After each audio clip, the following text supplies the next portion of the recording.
अगर जाटों की बात आई है तो जाटों को तो खून खोलना चाहिए कि उनकी जो बेटियां हैं, उनकी बहनें हैं जो 3 महीने से यहाँ पे प्रोटेस्ट में बैठी हुई है, उनको बीजेपी सरकार केवल जाटों के नाम पर वंचित कर रही है। केवल जाटों के नाम पर जाटों का खून खोलना चाहिए। इस बात को सुनकर के एक सत्ता की लालच में आके बीजेपी की पार्टी के वो जो मंत्री है बाहुबली बैठे हुए हैं, उनके दबाव में आकर ये आज धरने दिया जा रहा है। तो इसका मतलब होता है कि पार्टी के खिलाफ जो बोलेगा उसकी कुछ भी नहीं सुनी जाएगी। ये हो रहा है आज।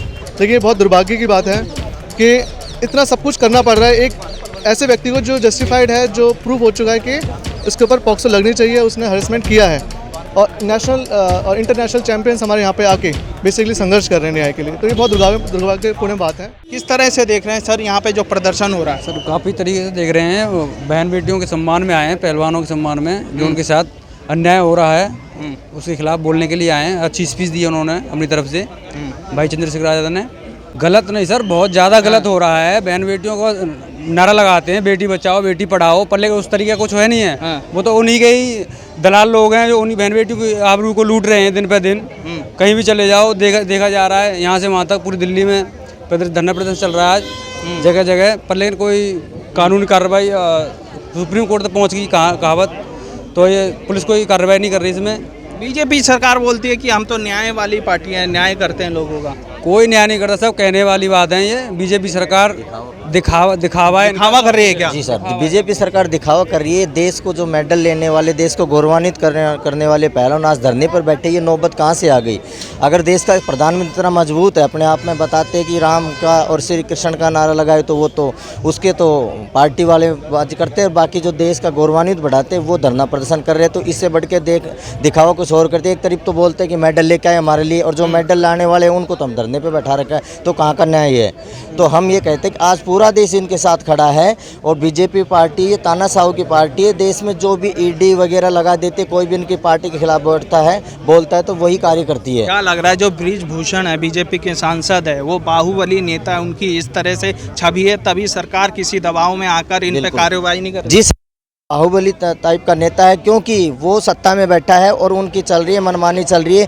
नहीं तो बेटियों के साथ जो अन्याय हो रहा है, एक तरफ तो बोलते बेटी बचाओ बेटी पढ़ाओ और दूसरी तरफ बेटी को धरने पर बैठाओ, ये नारा हो गया है। क्योंकि धरने पे आज हमारे देश को, जो हमारा भारत देश है, नारी शक्ति के ऊपर विश्वास करने वाला है, देश का जो हर जगह नारी के प्रति मान सम्मान की बात होती है, और आज नारी को मान सम्मान को ठेस पहुँच रहा है। तो इससे बढ़ के क्या हो गया? ये हमारे देश के लिए बहुत ही सोचने की बात है, बहुत ही विडंबना है कि आज एक नारी है, उनके मान सम्मान के लिए 3 महीने पहले बैठ चुके हैं और 7वां 8वां दिन आज है। तो आज भी सरकार इस चीज़ को नहीं सुन रही है कि महिलाओं के सम्मान के लिए देश में जो हो रहा है उनको न्याय देना चाहिए। एक सत्ता की लालच में आके बीजेपी की पार्टी के वो जो मंत्री है बाहुबली बैठे हुए हैं, उनके दबाव में आकर ये आज धरने दिया जा रहा है। तो इसका मतलब होता है कि पार्टी के खिलाफ जो बोलेगा उसकी कुछ भी नहीं सुनी जाएगी।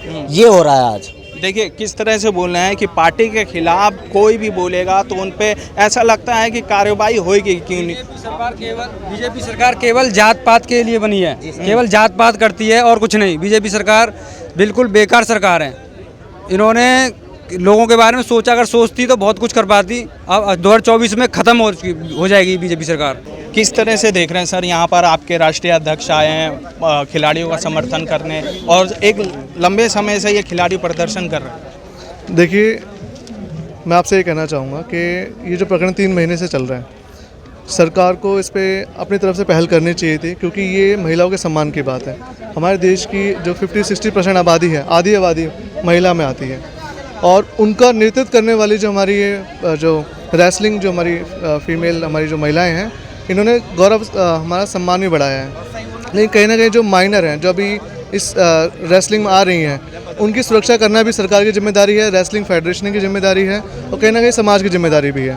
तो मैं आपसे यही कहना चाहूँगा कि जो न्याय अब तक नहीं मिल पा रहा था, वो मीडिया के माध्यम से, सुप्रीम कोर्ट के इंटरफेरेंस के माध्यम से, और जो हमारे यहाँ पे सामाजिक संगठन है, जैसे इसमें भीम आर्मी है, आज़ाद समाज पार्टी है, या भीम आर्मी छात्र संघ है, इनके माध्यम से कहीं ना कहीं हम उस रीच तक पहुँच रहे हैं।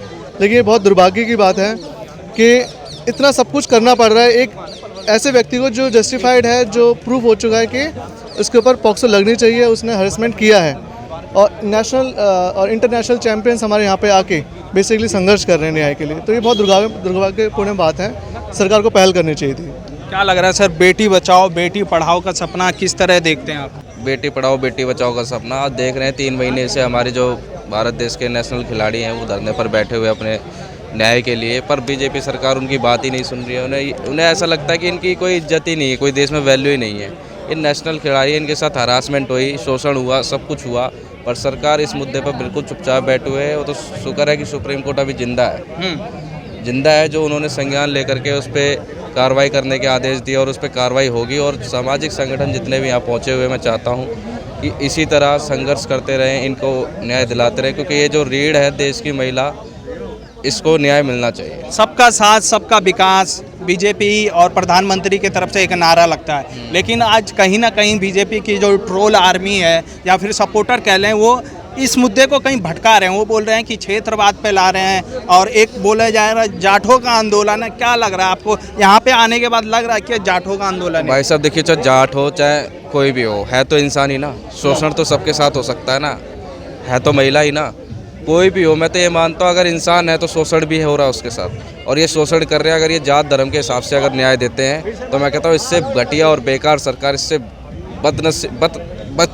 एकदम मतलब बेकार सरकार कोई नहीं है देश के अंदर। अगर ये जात देख करके न्याय करती है तो इससे घटिया सरकार कोई नहीं है। और मैं कहना चाहता हूँ, अगर जाटों की बात आई है तो जाटों को तो खून खोलना चाहिए कि उनकी जो बेटियां हैं, उनकी बहनें हैं, जो 3 महीने से यहाँ पे प्रोटेस्ट में बैठी हुई है, उनको बीजेपी सरकार केवल जाटों के नाम पर वंचित कर रही है। केवल जाटों के नाम पर जाटों का खून खोलना चाहिए। इस बात को सुनकर के जिनको पूरे साल नारा दे देकर सुर्खियों पर बिठाते हैं मोदी सरकार को, आज वही मोदी सरकार उनकी बच्चियों को, उनकी बेटियों को, उनकी बहनों को न्याय दिलाने में असफल साबित हो रही है।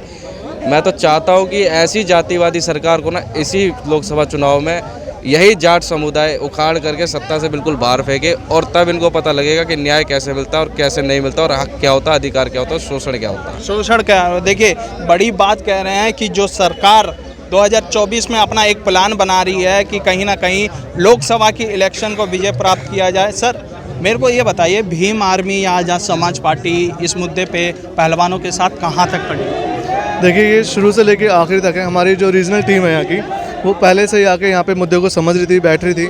हमारे यहाँ के जो प्रदेश अध्यक्ष है महेश पहवाल जी, हमारे जो स्टूडेंट फेडरेशन के अध्यक्ष है जुबैर चौधरी जी, मैं खुद भी भीम आर्मी स्टूडेंट फेडरेशन को लीड करता हूँ as a Delhi UP incharge के तौर पर। तो कहीं ना कहीं ज़मीनी स्तर से लेके फर्स्ट डे से लेके अभी तक इसमें समीकरण में आए हुए हैं, न्याय दिलाने की कोशिश कर रहे हैं, और हम आखिरी तक जब तक उसे प्रॉपर अभी तो FIR उस पर हुई है, उसे कस्टडी में नहीं लेके जब तक उसे नहीं किया जाता।